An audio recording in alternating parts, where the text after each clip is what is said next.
It needs to be on camera, doesn't it? Yeah. Yeah. And I've not done that. Have we employed a maniac? I think so.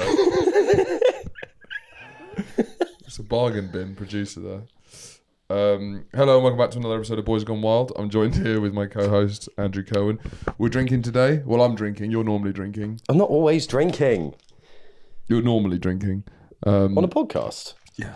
I've actually I don't even know. stopped. Other Yeah, I than guess so. other than the last two. But you know, I thought I'd get on it because we're batch cooking. Yeah. And I'm drinking there's a new beer that's got like a bottle, like a perfume bottle. You're a little fancy pants. No, yeah. You're a fancy pants. Yeah. And you're a piggy wiggy. Yeah. You're a trough. I'm a trough boy, but at least I know that all beer is beer fundamentally, whereas you're still learning that. Yeah. All beer is beer. All beer is beer. Put anything in a bottle, it'll start to taste like piss eventually. Yeah. I guess there's the people who truly love alcohol weirdly don't care as much about the taste. Sure. I feel like that's a thinly veiled attack on me. Go on, what? Just like the feeling. Yeah, it makes me feel bubbly. Yeah, there's a comedian I know who's an alcoholic, and Right. I saw him order half vodka, half pineapple juice, and a pint. Yeah. What? Why is he? But there's no need for that. What do you mean? But there's other options are available. He's trying to get so much alcohol into him. He just wants to have half a pint of vodka. How do I stop this tasting like vodka? Oh, in a pint? Yeah. Oh God. I guess pineapple's one of the strongest flavours to overpower it. Those are people who really love alcohol. People who are like, You can't order that. You're not allowed to order that, are you? No, I don't think so. Half. Yeah. Well, I'd understand that if that was a drink at at the end of an afters, or like you've At woken the end of an afters. Yeah, when there's no alcohol left, Yeah, I guess so. and you get in the dregs and you have like vodka and Ribena, Yeah. beer and punch. So when we got Charlie on, our producer, it seemed like we'd have a pretty normal producer, but even spending the last 2 days with him, it seems like we've employed an absolute fucking maniac. Today has been eye-opening. I'm slowly coming round to the opinion that Charlie's clinically insane. He's been shouting at me for the last 15 minutes about different pub and spa suggestions around London. He seems to know an awful lot about these places. And he has a lot to say about them. He's got a lot to say about them. Yeah. But also he was about to tell us this story before we came on air, and we thought what better way to introduce you to Charlie than if he tells this story live to you guys. Brilliant. Well done. Well, that was fine, wasn't it? Don't just because you're wearing a hat and you've had a fucking beer, don't block genuinely strong presenting. Please, Charlie, take it away.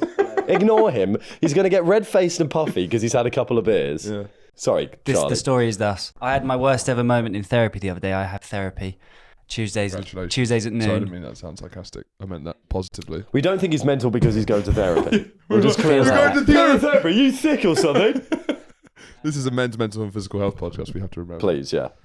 So I had my I've got this new lady. I've only ever had men therapists, and now I've got a woman. We're quite new to each other. We're still getting to know each other, and she's still getting to know me. So it's not fully safe yet. This is like a month in, and I normally go in person, and I thought I had a normal session, and I left. I then had a Zoom session the following week with her. Yeah. And she opened the call, and then it was silent for a bit, and she said, "Do you notice I became quite disconnected in our last session?" I was like, "No." And then she told me that I had really loose pants on, and basically she could see my bollocks throughout the session. What did you say to this? The first thing I said was did I become erect? Now that is not. That's where we decided we'd leave that story and bring it onto the podcast.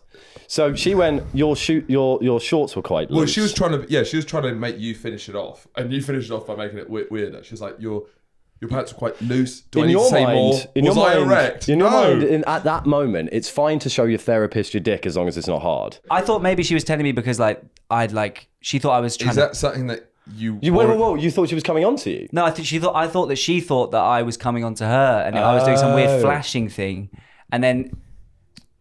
That's a way to come on to someone if you're not coming on to them with your words, but your just penis is getting talking about your anxiety. You're just slowly opening your shorts to your naked bollocks. Yeah, but that's what I mean. I was just, I felt about 6 years old because I'm just there like, I'm feeling so anxious. So how was this resolved? I mean, that's already embarrassing, but I like how you just made it worse off the bat. I think it's on her, and I'll tell you why. Yeah. if I was a therapist and my patient's balls became noticeable, And his knob I think was I'd erect. go, I'm going to stop you there for a second. I can see your balls. Would you say that? Maybe not in that way, but I'd be like... And you don't know what he's talking about. Let me stop you there. Yeah, so my dad, it was just... Let me stop you Sorry, there. mate, I can see you, Chufter. Can we get that sorted, please? Chufter, ignore it. I came up with it on the spot. I feel like it's on the therapist to say, stop talking for a moment. I could see your testicles. Yeah. I think it's weird that she kept it going for the whole session and then brings it up on the next session. But then also, having spent more time with you now, it is quite hard once you start talking to stop. So That's true. I can't imagine what he's like in therapy. I can imagine he was talking about a new pub he'd been to, and she's been trying to tell him. She's trying to get him to talk about. He's like, excuse me, mate. Sorry, Charlie. Can I just? And then the cow is honestly, its censure is unbelievable. So how was it resolved? Well, I think the point she was making, which I actually respect, is that I'm so busy thinking that I don't even notice I'm not feeling in my body. I can't even tell that I have my balls out. Right. I think that's a therapist there. That's her trying to make silver linings out of just a situation. She doesn't want to see your balls while she's at work, and now she's trying to say, how can I spin this into being productive? Every ball has a productive therapist. I don't know if it is an emotional issue, you having your ball. I think you just had your balls out. I don't think it at all reflects. Do you think it reflects on your mental well-being that you can't tell when you have your balls out? It just made me feel it made me feel very small and like a little boy. Well, I can see how that's embarrassing. And now I'm only wearing trousers. I've had 2 sessions since that. How loose were your pants? I know what I was wearing. That's what I'm asking. I didn't ask, do you know what you were wearing? Were you aware of what you were wearing? I've got this pair of grey pants. I've had them for years. And There we go. they are very loose, but I'm quite fond of them. And I was wearing shorts, which are quite loose as well alongside that. So I would have just been there like feet up, right. So and I do a lot of writhing. I do a lot of kind of like... Writhing in agony. I writhe around. Showing your bollocks. Now, do you think this is going to do irreparable harm to your relationship with the therapist? Can you come back to the therapist? No, I think I can come back. Maybe she's seen as much as she needs to see. She's seen worse than me. Yeah. Well, you're opening yourself up emotionally. Why not pop a testy out? Yeah. And I think it kind of that's why I felt so small, because I'm just there trying to talk about I'm so too self-aware, all blah blah blah. But then I've literally got my nuts out. You got your balls out. That's bang on. Was I erect? No. What are you Did I become erect as well? There's something about the verb which. Did I become erect? Did I become grim. erect? Was it? Yeah. God. So was that your last session? You haven't been back since? I have been back twice. And it's all been fine? It's been fine. I apologise actually in person. I was like, I just want to say sorry for last week. Exposing. Is she really embarrassed about it? She just felt bad for me. It was just quite humiliating. Why did she feel the need to bring it up just in case you did it again? Because in a public environment, that's flashing. That's like sexual assault. That's literally what she said. She was like, by the way, I know this wasn't what you were doing, but if you're not careful and you just have your balls out. Yeah, in a less kind audience. Like the park or in church or something. Because my approach with something embarrassing like that, I would try and avoid bringing it up wherever possible. If you did it again, I'd bring it up. But if I assume it's never going to happen, it's a fool me once, shame on you; fool me twice, shame on me situation. Exactly. I couldn't put it better myself. That's what I'm here for. Please continue. If that happened to me, I'd be like, I'm not going to bring that up because he doesn't need to know. Ignorance is bliss. Yeah. If it doesn't happen again, but I think it's more of a damning indictment of you because she thinks that you're a person who's going to outwardly show their balls in public on a regular basis. Yeah, I don't know what the lesson there was because I feel you already knew. I've learned my lesson. I guess it's been more careful. Has this happened before? That's a yes. No, it hasn't happened before, but there's a video. It's happening right now. There's a video. You guys can't see what's going on. He doesn't have any pants on now. It's just starkers. There's a video.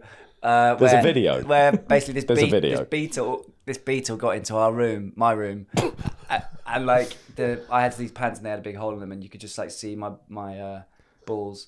I love if he's talking about Paul McCartney and not an actual beetle. George Harrison was in my room one day and just had my balls out.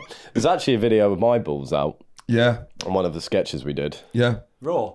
No. No, because we somehow missed it in the edit and we only found out in the comments. Back in the day, I mean, we're still sort of doing it.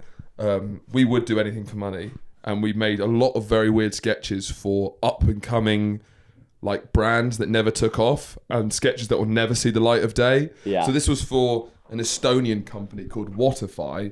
And we literally, you're just pretending that you really see the vision stuff because we're just kind of desperate for money. And one of the sketches, it was a pretty good sketch actually. Yeah. The idea of the app is that you get to choose the ending, and a scientist comes out of a portal while I'm on the sofa eating crisps and says, "Do you want to go to the future or the past?" I'm the scientist. He's the scientist. Was there a big reveal that you're waiting for? If you pick the future, I immediately get teleported to the future, and there's an alien stabbing me. If you check the past, there's a medieval soldier stabbing me. But when he came through the portal, he's wearing, I guess because we were being lazy at the time, it was just... I have these shorts. Yeah. Oh, no, I wasn't even wearing shorts because I was just wearing a lab coat. Yeah. And thought, fuck it, I don't need to wear trousers in this because... It takes a lot. You have to pay more for us to wear trousers. Yeah, there's a premium. It's an extra. It's a hidden extra. So then I thought it was fine that we could just do it in pants, but I do quite a deep squat in order to get into this character, and there's balls incredibly visible. So they just hung down. I wonder if the app's still going. Yeah, you can have a look Maybe. up. Look up What Iffy. What Iffy? What Iffy? Oh, we can. And then the comment said, "Bro's balls literally out." But, oh my god, literally balls out. I feel like it's not the first time it's happened. Well, I was thinking about with shorts. I think at school our balls would always be popping out because the shorts were kind of very loose at the. I'm just not wearing those sort of shorts around lots of people like I used to. What kind of shorts? The sports shorts at school. Sports shorts at school. Easy for some to say. Would mean that often I'd see my friends' balls and they'd suddenly see mine. I've seen your balls through shorts over our time at school 3 times. And you held up 4? No, I didn't. Okay. And then you've seen my balls, I think, around the same amount of times. It happened. It's an occupational hazard. I would agree, but I've never been one for a loose-fitting boxer. Well, I've seen your balls pop out. Well, because you're changing in the same room as each other. Yeah, but that's every state of undress. Agreed. Yeah. But it's not from sitting and then accidentally popping them out. Do you know what I mean? No, it was out of your shorts. Really? Yeah. Interesting. I've always thought I went straight to the tight boxer rather than the loose one. You probably do, but there's occasional slips, you know. Is there? Not in a tight boxer. Even the greatest can, you know. It's true. Even and this is every day. Some days you might not have worn a tight boxer. It's true. I might be feeling particularly fruity on that day. So it happens to the best of us. So I've just moved into a new part of Mile End, not very far from where we were before. And this area, I guess there's more kind of like 27-year-old pretentious people like us who live in this area. What, here? Yeah. This is Is it? Yeah, this high street, much more than before. Oh, the high street, yeah. But before it was mainly Bangladeshis, right? Yeah. And I remember thinking at the time, it'd probably be nice to like connect with the community you live with, or like have people more like you, just to like, because you know, you'd walk into shops where you were before, yeah, and it'd be like 8 Bangladeshi guys having the time of their life. Yeah, they always are having fun. You walk in and they stop. Yeah, it's a nightmare. I went to go try and buy a light bulb. Yeah, and they're loving it. Yeah, smoking cigarettes out the window, and then it's like, oh, white boy's here. Yeah, and then they scatter and be like, oh, I guess we have to go back to work. Yeah, and so you always just felt like you're bumming everyone out. That's true. So in this area, there's just a lot more, you know, people like me, and I thought that'd be a good thing. But down below us, I now have our neighbours who sit out and talk. So I'm hearing basically the same conversations we'd all have with our friends. How are they younger? Is it similar age, right? Right. And also they're all going to the Edinburgh Fringe. So it's like, I didn't realise that I actually prefer my Bangladeshi neighbours. Right. I preferred it when you can't understand what they're saying. Can't understand what they're saying. We don't speak to each other. Now I'm just hearing like how ridiculous all of our conversations are.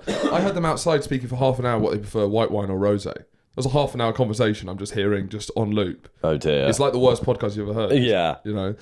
And so like I definitely feel I miss my old neighbours. Are they loud in the Very evening? loud. Is that what are they party kids? But then it also reminds me that this is what my conversations sound like to other I'd give people. Yourself a bit more credit. I don't know. White wine and rosé? I guess actually that's a bit you, isn't it? Yeah. You're a fancy pants. Yeah. White wine or rosé? Yeah. Rosé probably. Yeah. No.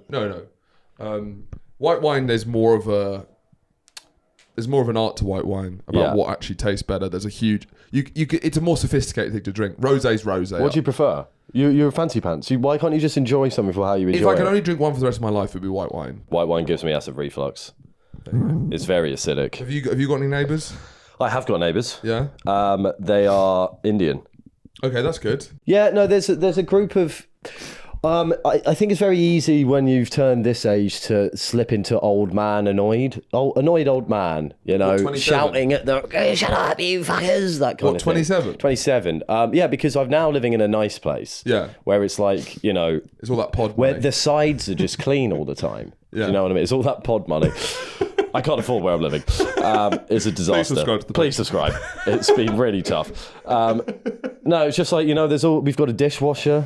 Yeah, that's nice. There's like a, you know, we've got too many cloths. Are you saying because you've got a dishwasher now you're going to be more aggressive to people with Well, who are loud I'll outside? tell you why. You know, I've made my house a home. Sure. And then you've got these kids who go down every day playing football. You know, they're kicking the ball against the wall, and I'm like, this isn't the home I subscribe for. It's true. I'm paying this money in dishwashing and clothing. I'm in a lot of debt. I'm in financially struggling. I can't afford to live here. Can you stop kicking the ball, please? And especially because I'm on the first floor balcony, so it's real easy to lean out and go, "Shut up, you fucking." Have you told them to shut up? And honestly, never. Adam is far more annoyed by it, Yeah. as is Elle. How often are they playing football though? Every day. Okay. They get home from school and have a kickabout. Sure. And, you know, I'm actually far more into the wholesome family scene. I'm like, do your thing. Yeah. You know, I'm the fun old man. And is it going, just- hey, we were all young once. Is it lots of shouts of man on? No, there's like two of them. Okay. It's basically a... Whack. Kapang. Yeah. That's the noise of the ball capiche. hitting things. Well, one of the balls did hit our pole, and I was like, well, that's a warning. That is, yeah. It's a fool me once, shame on you. Yeah. Fool me twice, shame on me. Situation again is endlessly applicable. But no, well, they're out there with their dad as well, and I'm like, remember that? Dads. Remember playing football with your father? Yeah, You get home. my dad would never play with me. No. Did your dad play with you? No, did you have an active play dad? Yeah. Yeah, I did. Yeah, I had an active play dad. I broke his rib once. What? Because he played with you too Played much? too hard. Were you telling him to stop playing with So me? hard, motherfucker's gonna Fuck find me. off. Yeah, you can. No, I used to when I was getting into rugby, he used to stand on the edge of the sofa and he'd let me rugby tackle him. I'd like run from the other end of the house to there and rugby tackle him. And broke That's his good rib. stuff. That's what you want. Yeah, that's a father, isn't he? Yeah. My dad, I remember one memory. We were in holiday in France and the water there is probably like 25 degrees. Sure. Right? So it's quite warm. Yeah. Right. Yeah. And we were playing in the sea and we begged Dad to come out and play because he never In the played for us. sea? Yeah. Right. In the sea in France. I thought you said sim. It's going poorly. Everything's going a bit wrong. The sim? You're playing sim cards nowadays? Shut up, kids! Go on. What was it? You're playing in the sea. Who? Yeah. Who? You and your sister? Yeah. And then Dad, he hates any cold water. It's not even cold. Right. And he dipped his toe in and he said, this is too cold for me. And eventually we were just screaming so much. He then got a short wetsuit. Right? What, did he bring it? Or did he have to go and rent it? rented Oh, it. Pete. And then he fucking hell. came and played with us for 15 minutes. Interesting you and say then that. it was too cold. And then he got out. Yeah, And well, that's now my you memory. say that. When we went to Jamaica with Pete, Yeah. didn't get in the sea. No. I remember we were on the beach and he kept plying us with pina coladas. Yeah. I think that was to make us forget that he didn't get in the sea. I think if the sea isn't a warm bath temperature, then Right. he won't get in. Yeah, that's... Why? He just hates any... Well, he hates a level of yeah. discomfort. He's a man of luxury pleasure. And that's, to be honest, the guy knows what he wants. Yeah. I imagine he lives quite a similar life to like Ricky Gervais. Yeah. Do you know that approach? Yeah, like, I'll do enough But exercise anything- so I can drink enough beer. Yeah. Or like just anything that's a tool of any sort of discomfort. I finished Yeah. doing that 30 years ago. Should we do some questions? Let's do some Q&As. Let's I've got a voice note locked and loaded. let's knock the schlop off. This is from Ratman, Ratman. whose handle is Ratshit Scrapman. Why? So Ratman's his actual name. Why does everyone who answers a Q&A called Ratman for us? We had 3 Q&As yesterday. And Yeah, but they're all just from long. like, you know, Blonky Tits 4. Long time listener, first time caller. I've got a question to do with my work. I'm currently essentially being paid to sit in a room all day and do nothing. And I know that doesn't sound real, but it is, and I'm getting paid fairly well for it. But I need to know how to waste my time. I cannot get through the day. I need to get through it. And also, bonus question, what is your favourite moment from Brainiac that isn't John Tickle walking on custard? Thank you, boys. Thank you, Ratman. Great question. Great You got some questions. Good voice notes in, actually. That is a good question. We'll address the Brainiac one first because it's Off the bat, let's off go the bat. Brainiac. Let's go straight to Brainiac. Unfortunately, there Great is- knowledge of the canon, bringing up John Tickle walking on custard. Yeah. That's, bonus points for Every that. real podcast fan knows that I did a Kendrick Lamar remix to John Tickle walking on custard. Let me try and remember it. Tickle, why are you only taking the 2 or 3 steps? It's time to take it up a notch. First you get a swimming pool full of custard, then you walk on it. Pool full of custard, then you walk on it. That's as far as I've got. Hold up. No, John. How up, custard? John. Tickle? There's more. There's more in I did a whole thing earlier. Favourite Brainiac moment? Unfortunately, I can't remember any other than John Tickle. Yeah, I walking on remember John custard. Tickle moments. I think one that came to mind was someone a guy dressed as a samurai snorting wasabi, and a guy dressed as a classic Englishman snorting mustard, and then one other racially into. It's kind of it's very odd racial profiling. It was just sort of like they both seem like they're kind of the same thing For science. Yeah, sort of. Well, the things that make you go would Yeah. be because having revisited things that make you go none of them actually make you go Yeah, I sadly to disappoint you, Ratman, but I can't really remember anything. One of the things that make you go I retrospectively found was here's one for you. You do things that make you go things that make you go Here's one for you. Why are pub car parks always filled with cars? That was it. Why are pub car parks always filled with cars? As in, they're not allowed to drink and drive, right? Ever heard of a designated driver? Ever heard of people going to the pub just to not drink? Yeah. It doesn't make you go at all. Yeah. It's crazy. So let's deal with his actual question. So, Yeah. as a lot of people do, as you've been in this situation as well, being in jobs where you can sort of get lost in the bowels of a company and not do much work. Yeah. That's quite a common occurrence, I feel. Yes. In the modern world. I feel back in the 1400s, there was less slacking for a paycheck. When you're down the mine, it's Well, not... the 1400s, come on. When you're weaving cloth...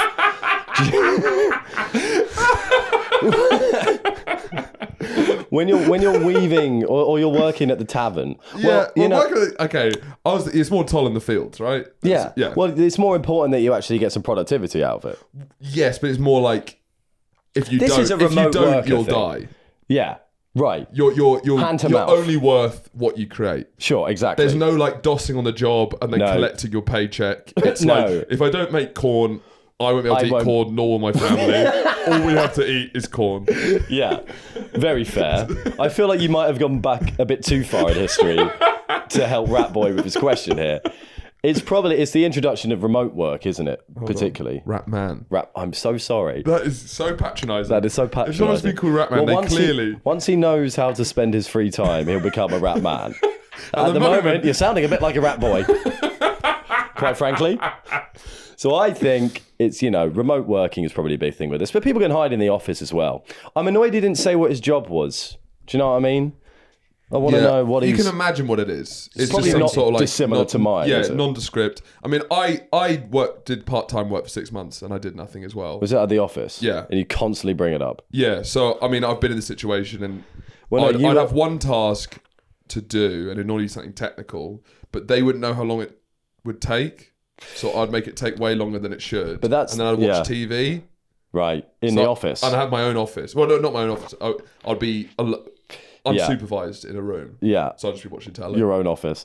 I'd have a corner office. I'd have a corner office. I was the big boy. What was your one task you had to complete? Change the printer paper. It would be like make a pitch deck for new, ideas for new names. So basically, I was brought Right. in as you're vaguely creative. czar. So it's just like something that you can maybe help with is just some ideas. Yeah.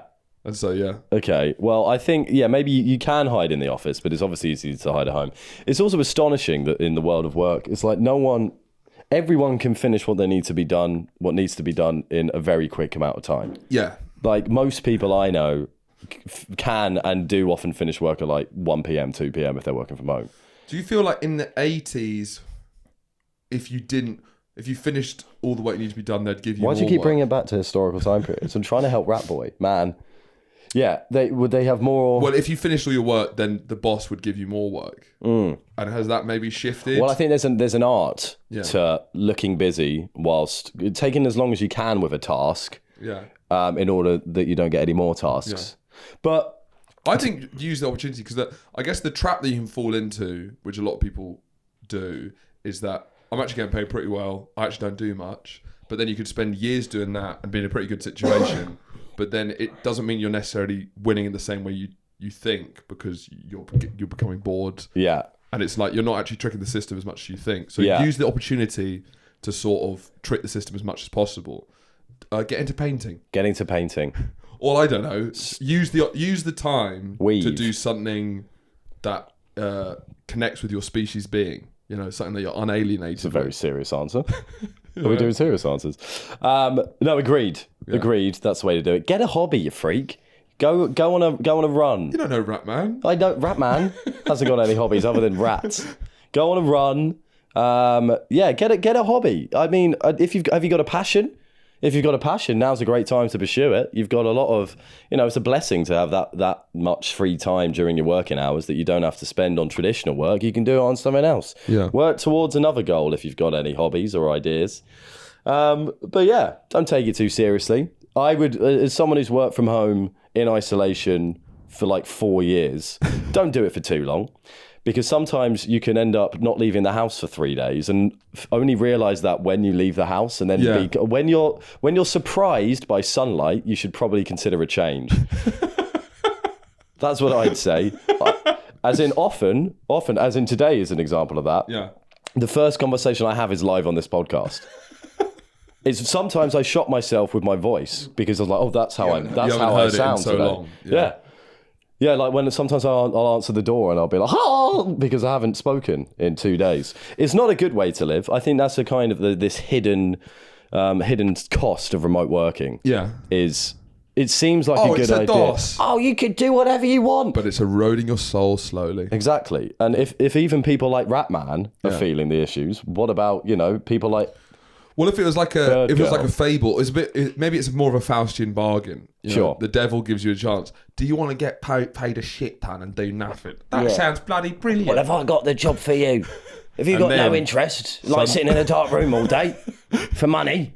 Yeah, and then you realise at the end, maybe I wanted to work. Yeah. I've got another question here from Ed Armstrong. This is 7 seconds long, this voice note. So you've not looked at any of these before, have you? No. We're doing these live on air. And to be honest, they've all been good so far. They have all been good. So Ed, a lot of pressure. 7 seconds, that's not much time to get a good question. Yeah. Another question. I want to know what's the worst smell you've ever smelled? Thank you. Good question. It's very Boys Gone Wild. Yeah. What's the worst smell you've ever smelled? What's the worst smell I've ever smelled? I think, so you've got like the manure sort of festival toilet shit Yeah, that's smells. probably the one that comes to mind. But then you've also, I think the ones that maybe upset me the most are like When sort your of dad- cheesier. The smell of the tea that was brewing when your dad left. No, not that actually. It was very fragrant jasmine tea. Yeah. So you've got this kind of perverse relationship with it, yeah.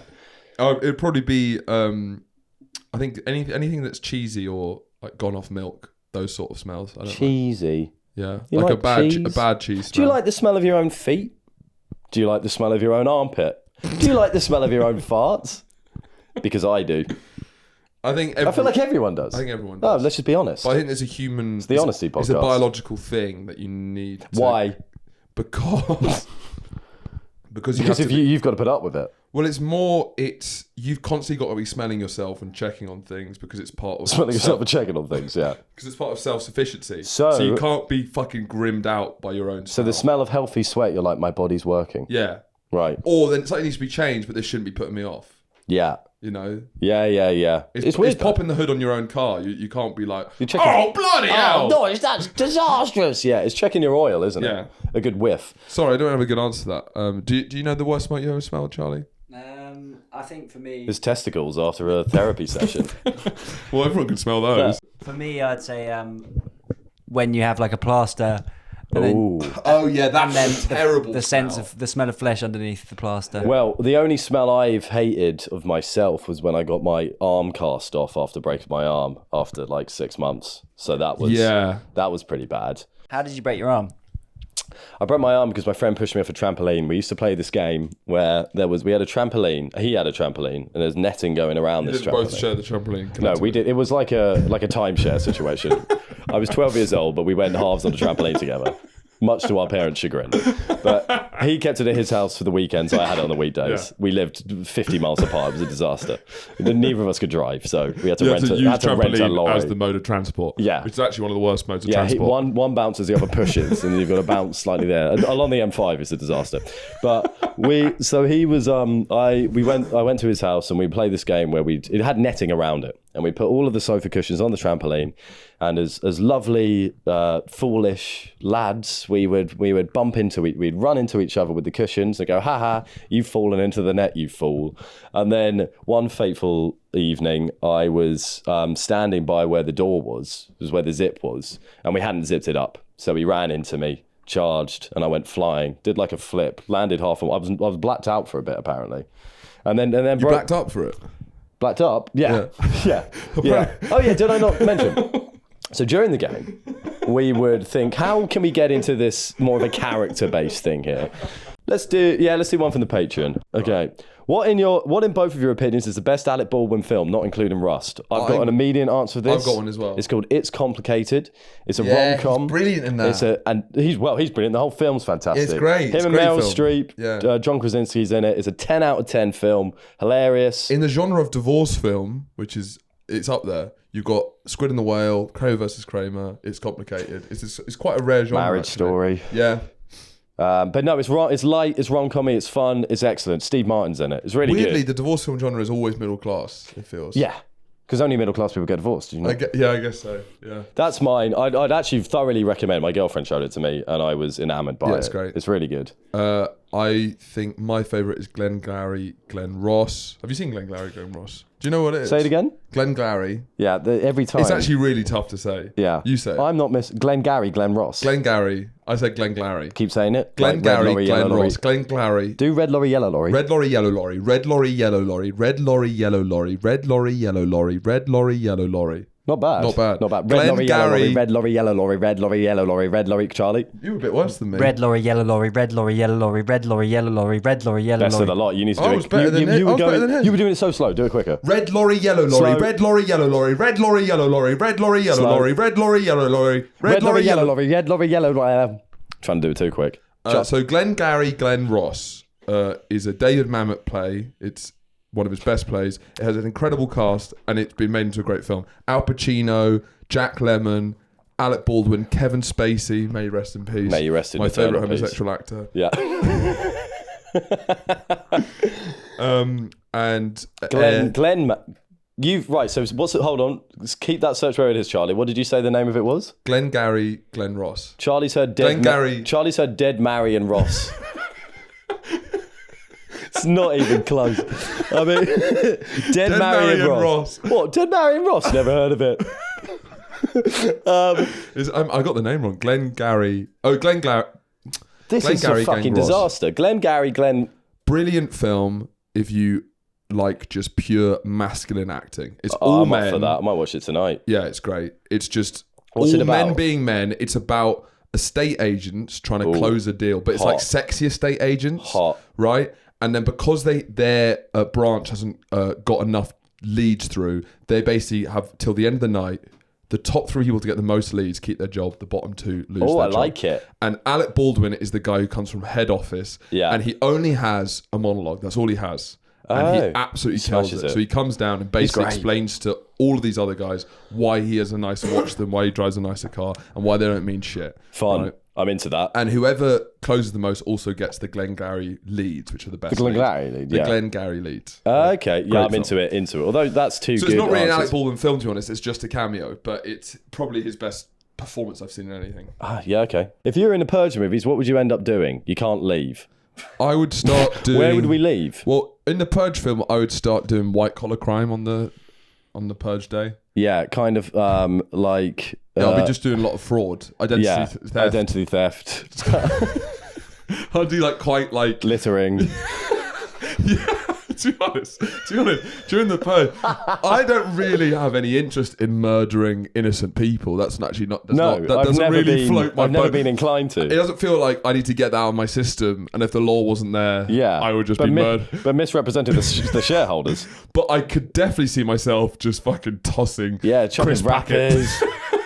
Like, you just... It sounds like that character really just doesn't know what the Purge is all about. And it's like, what? We could toss our crisp wrappers everywhere. You go out into the street, tossing chocolate wrappers, get murdered immediately. Someone with a samurai sword. Murdered immediately. Yeah. On a motorcycle just chops your arm off. I think... I guess too much of the Purge is focused around the maniacs, and it's not focused around the people who, normal people who... The crimes you'd want to commit, but you're not allowed to.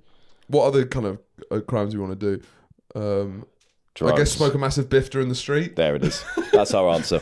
We'd smoke a massive bifter in the street. Next. How do you have a brat summer if you're living in the context of all in which you live and what came before you? I don't really understand brat summer. This is more... I know it's Charlie XCX. So I got into the brat summer stuff on the TikTok because I guess my TikTok maybe skews a bit more gay than yours potentially. Like it's the... Maybe. Yeah. I've got a lot of golf content. Yeah, the sport content really ruins a man's algorithm. Yeah. BB's got such a better algorithm. They immediately think I'm an idiot. Yeah, well, because you have to watch to the end of all these videos.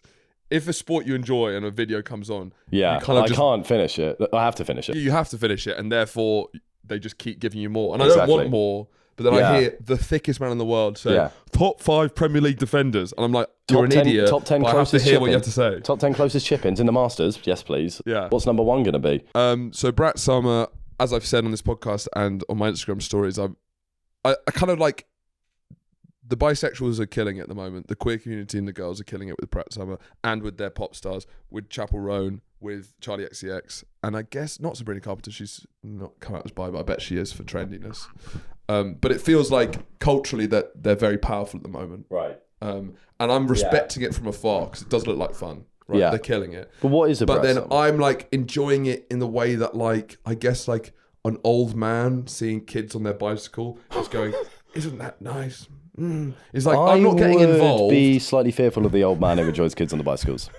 If there's if I walk past an old man, what? But because I'm a paedophile?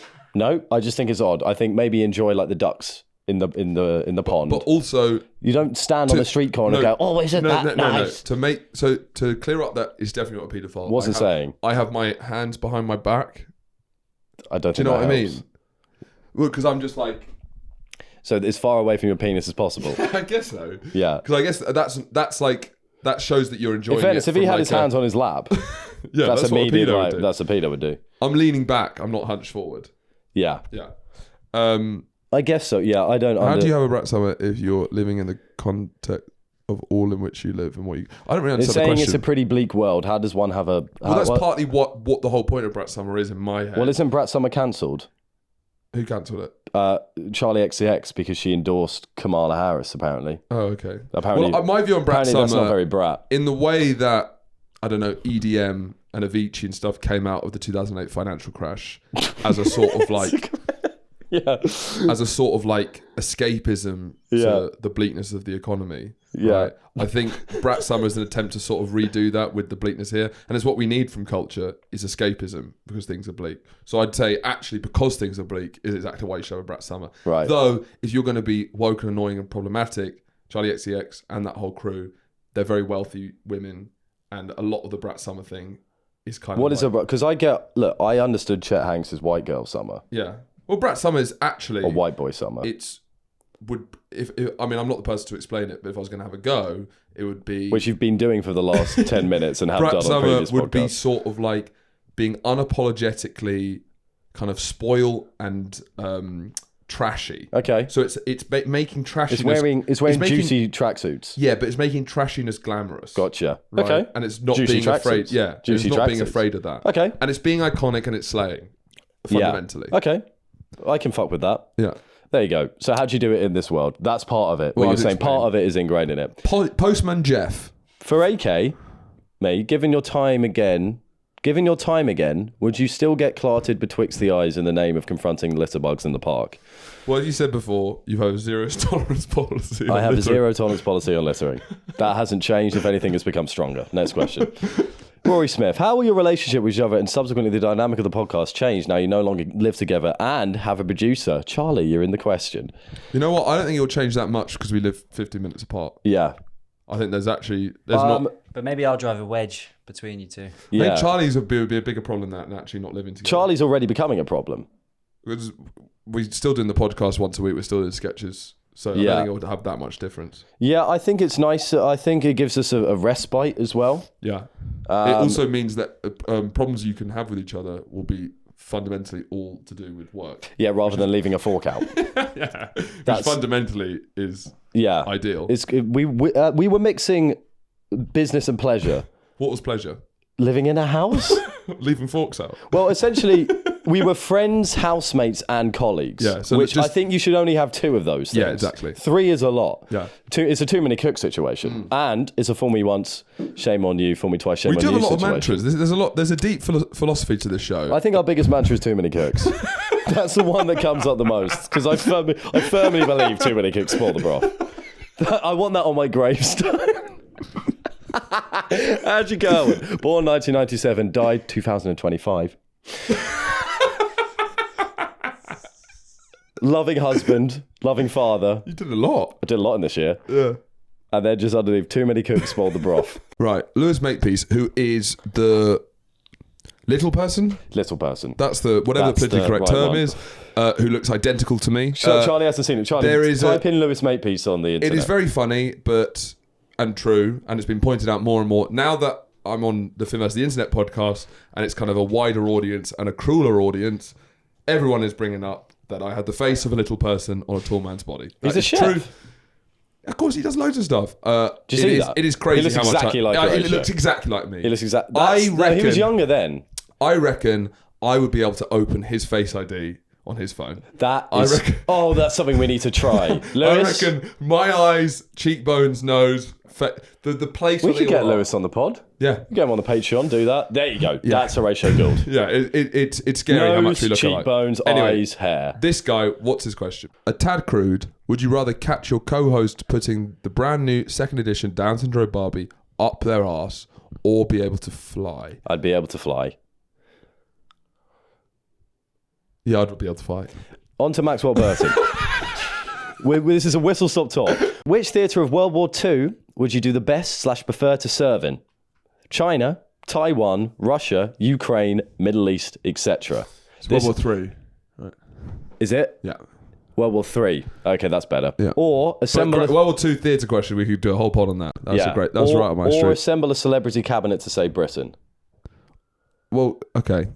I feel that these are 2 big questions. You can't be. Well, we can choose. Let's do the first one. Okay. Well, so Russia, Ukraine. There's like purity to that. There's a classicness. That's white on white violence. It's vintage red. Yeah, it's white on white violence. It's a big muddy field. It's a trench. There are trenches being made. Yeah, and everyone looks like each other. It's like it's ancestral. It's like quickly draw a battle. Yeah. You don't have time to do a distinguishing of features. There's a no man's land. Yeah. I feel at home in no man's land. Yeah, it's much more down to basics. Right, now what's China and Taiwan? Taiwan, I have watched videos on. It's quite hard to invade Taiwan, right? Because it's a very rocky island. So even though China's very powerful, it still would be an incredibly hard island to capture. Yeah. And I imagine incredibly complicated and bloodthirsty to actually do.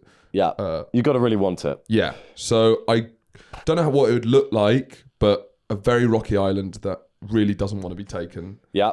It would be very bloody. So I probably wouldn't want to do that. Unless it could be exciting and tactically more interesting. But I guess I don't think you want interesting tactics. We're not going to be in charge. Well, it depends it depends what role we're doing. We're the first in. We're on the first wave. We're the ones that it doesn't really matter whether we die or not. But then Russia, Ukraine, it's Middle East, we've done it before. It's not gone well for us. When do we fight in the Middle East? Say that again. When did we fight in the Middle East? Afghanistan. Oh, sorry. Iraq. By we mean The centuries you mean of fighting. Sorry. The Anglo-Afghan War. I thought you 1, meant person. 2, and 3. I thought you meant personally. So you were saying personally, from your personal experience of Russia-Ukraine. No, Previously, you were saying you personally. do the best in. Yeah. And then you said, well, we've done Middle East before. Oh, right, yeah. So we want a bit of variance. Yeah. No, Middle East, I think it's Russia-Ukraine. It's good old white on white violence. We would do best in Russia-Ukraine because it's the closest to DOV. Yes. Do you know what I mean? It's the most familiar terrain possible, I guess. A big reason why We could- the West keeps losing in countries like Afghanistan is because they don't have local knowledge. We can navigate the contour line, set up a map and make some beans, and we'd be okay. We've grown up on similar territory. We might even be able to cultivate some vegetables, but in the Middle East, what do you grow in sand? What do we do? We're not versed in their culture enough. What is interesting about militaries in general is that everyone has like slightly different khaki camouflage, which makes me laugh because everyone's hiding from different things. Yeah. Or That's true. Or trying to blend in with different things. And I feel the benefit of Russia-Ukraine is that our khaki for here would be pretty similar to their khaki. So it's actually we have to do the least outfit changes. Exactly. The answer is Russia-Ukraine. Yeah. Jake, what are your top 3 favourite things? Beans, maths, and girls. Maths? I don't know. I just said the first 3 things that came to my head. Um, What are your top 3 favourite things? I like going to the cinema with my friends. You fucking loser. I like milkshakes. Yeah, I like those Lebanese biscuits. They're good. That's really a good good. one. I like Lebanese biscuits. Let's do a joint one. Lebanese biscuits. What did you say? Beans. Lebanese biscuits, fajitas, Old El Paso fajitas. Yeah, the Old El Paso thing. fajita kit. Yeah. 100%. And I like Google Earth. Yeah, Google Earth. Great. Nick Hayward. I've just moved to London from up north. Wondering, unnecessary. Yeah. Wondered what would be the thing you like most about living here and what you hate the most. Good question. Like the girls hate the boys. No. Come on, this is a fair question that you can answer. What do you like? So what I hate most about London probably is how expensive it is. How early it shuts. How expensive it is, sure, Where but else that's have you kind of with lived? every great. Where else have you lived where it doesn't shut this early? Well, London, for a global city, for Yeah. all of the shit you have to put up with, one of the benefits should be a very late city. If you go to Tokyo, if you go to even Paris is later, New York open way later. If you're gonna have all the shit we have, you should be like, okay, it's really expensive. I live in a box flat, but at least I can go out. One, I'd love to be able to do my groceries late. That's something that Matt was telling me you could do in Tokyo, or like just whenever you want. Weird desire. No, but like I guess partly because I'm gigging and stuff, but like just having the freedom in like a big city to sort of, I don't know, just shop whenever. I think that's something that it is weird how Really focus on the supermarkets. Soho has really probably the biggest area of nightlife in London. Yeah, but they have really strict residential laws. Yeah, which they're completely slave to people in that area. Don't live there. Right. Do you know what I mean? So that's why everything shuts. I agree. On Friday night, pubs are shutting. Last order is about 11:30. I agree with the pubs, but you're talking about Tesco. No, you want to go do your weekly shop at 11. One of the small things, 24-hour. I agree, but I feel like the question is more centered around the UK. Do you know what I mean? No, it's not. I just moved from London from up north. Do you know what I mean? Like, he's not asking what do you hate most and at least I know, the UK. but I've never experienced a place, neither of you, living anywhere where it stays open really late. Well, That's maybe just it's like probably how the UK, it is. but if anywhere Yeah. it's not going to be like that, it should be London, clearly. Yeah. Yeah. No, I feel there's agree. no reason why London should shut early. I would like it to There's be the most drinking places I would in the like world. it to be. I would like it to stay open later, of course. But I've never lived anywhere in the UK where it does. So, in terms of compared to the north and like around the UK, no, I agree.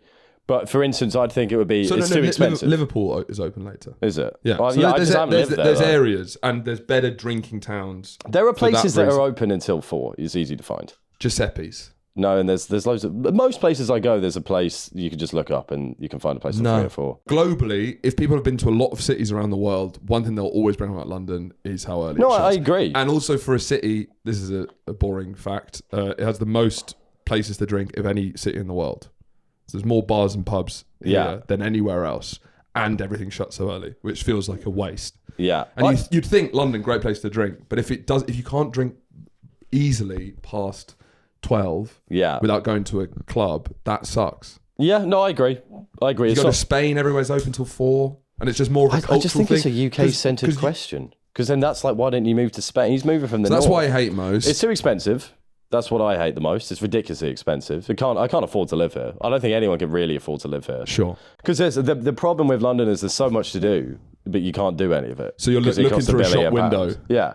You're looking through a... That would be nice. It's like looking through an Argos catalogue when you were younger, but your mum wasn't going to let you get anything. Yeah. What I like most about London, and I guess I'm applying this to like, why would you live here more than anywhere else? Yeah. Why wouldn't you live here compared to everywhere else?